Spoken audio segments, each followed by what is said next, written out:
Hello and welcome to this FPL Game Week 4 transfer plans video with me, Holly Shand. I've got 2 free transfers this week and some big moves to be made. Joao Pedro is definitely on his way out. Help me get this one to 1k likes and subscribe to the channel if you don't already. And remember, I respond to all of your comments, so let me know how you got on in Game Week 3 and leave your dilemmas and I'll get back to them. Let's get into it. I left my transfers late in Game Week 3. I almost transferred Maddison out. Then we got news on Friday's press conference stream that he was available. So I ended up keeping him. I didn't make the move for March. Instead, I made a defensive transfer, losing Gabriel, who's way out of favour at Arsenal now. It's absolutely ridiculous. In came Henry, who didn't really deliver for me in Game Week 3, but some great upcoming fixtures, so he will definitely have his time. And that allows me to have 2 free transfers going into Game Week 4, which is really important. Maddison was the star of the show with his 10 points. Chilwell got an assist, which got the game week off to a good start. And it was great to see Saka back on penalties. The shine was taken off the Haaland captaincy though when he missed a penalty. That was a frustrating one. I kept the faith with Rashford and he duly delivered with a pair of assists. 2 free transfers they were going to come in very useful because Joao Pedro found himself on the bench once again, which has made me think he has to go now. Now, before I get started, I just want to say any transfers that I discuss in this video, I'm not going to make them until Friday. It's so important to get a full picture in FPL. Those that sold Maddison early last week will know this all too well. And we also need to bear in mind 13 Premier League sides are involved in midweek fixtures this week. We've got 12 Premier League teams, all those not involved in Europe, who are in the EFL Cup second round action on Tuesday and Wednesday evening. We've also got Aston Villa involved in the second leg of their UEFA Europa Conference League qualifying. Now, they won the first fixture easily, so I don't think they're going to be putting out a really strong squad for leg 2. But we just need to bear it in mind, we saw that Emi Martinez succumbed to injury in leg 1 and ended up missing Game Week 3. So that just goes to show how important it is to hold those transfers. So I'll post my final team reveal on Friday, and obviously I'll likely lock in the transfers either on the press conference stream or the deadline stream on Friday as well. So look out for that one. Transfer plans then, and as I've alluded to, Joao Pedro has to go. Now, there are a number of players in the frame as possible replacements. I really like Man City's fixtures, and I think Julian Alvarez still looks like a fantastic FPL option. He's getting involved in set pieces. He's starting every game as well, which is really encouraging. But we do need to be mindful that European football is coming very soon. And while Haaland missed a penalty, I still think he's going to be on penalties. So Alvarez hasn't really got that talisman aspect that maybe some of the other options have. Wissa obviously blanked in Game Week 3, but he was unlucky not to score. Brentford's fixtures remain really strong. I just feel like a triple up on Brentford is perhaps a little bit too much in my team right now. I've got Henry, I've got Mbomo, and I think that's fine. I think in pole position to come in is Chelsea's Nicholas Jackson.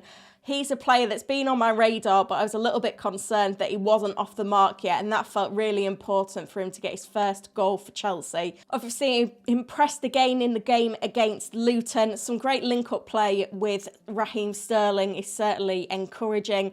He had a big chance. He could be on penalties after Enzo Fernandez missed in Game Week 2. 4 shots in the box, 2 big chances, 1 big chance created, and obviously that first goal for Chelsea. And at 7.1 million, he still looks like fantastic value. The fixtures are really great for Chelsea coming up. We've got Nottingham Forest, Bournemouth, Aston Villa, Fulham and Burnley in the next 5. The problem with wanting to buy Jackson is that I'm 1.3 million short, and although there's no one in my midfield that I'm definitely keen to get rid of, I kind of need a cash cow in there somewhere, and right now Marcus Rashford could be the one to make way. It was a better performance from him against Nottingham Forest, although a not entirely convincing game for Manchester United.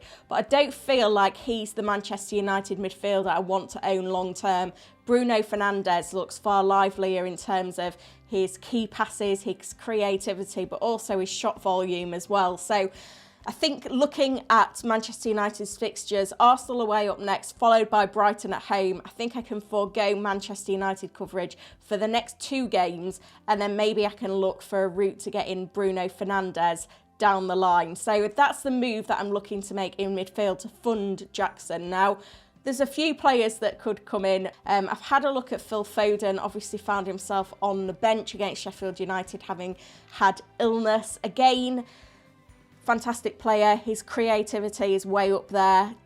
But Manchester City are trying to sign another midfielder in the window with Kevin De Bruyne out long term. European football coming up soon as well. So despite the fixtures, I am leaning towards bringing in Raheem Sterling instead, which would lead to a triple up on Chelsea assets. But as I mentioned with the fixtures for Jackson, I think it's entirely reasonable to triple up on their assets right now. He looked in sensational form, 5 shots, 2 chances created. Getting those attacking returns on the board against Luton is a huge confidence boost for him. He's a confidence player, and there's no European action for Chelsea, which is really going to help them after the international break. So I feel like Sterling's a player that I can buy now that can be good for me for the long term. So I think that's the most likely move.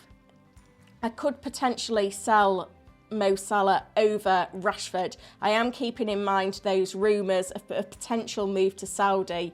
That's the thing that might force my hand there. Obviously, by the time I make these transfers on Friday, we'll have a lot more information on whether that move looks likely to happen or not, but it does have the potential to rumble on for a few weeks with the Saudi League window not shutting until mid-September.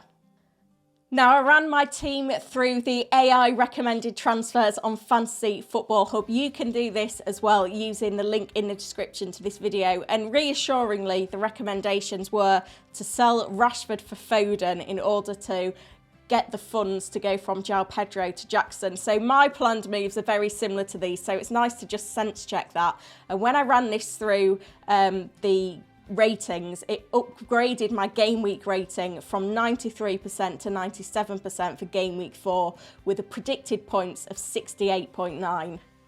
Remember, I answer all of your questions, so get in the comments and let me help you with any dilemmas that you may have. Help me get this one to 1,000 likes as well, and subscribe to the channel if you haven't already. All the support has been amazing. I'll be back tomorrow with the deal sheet, so hit the notify button as well. Thank you for watching.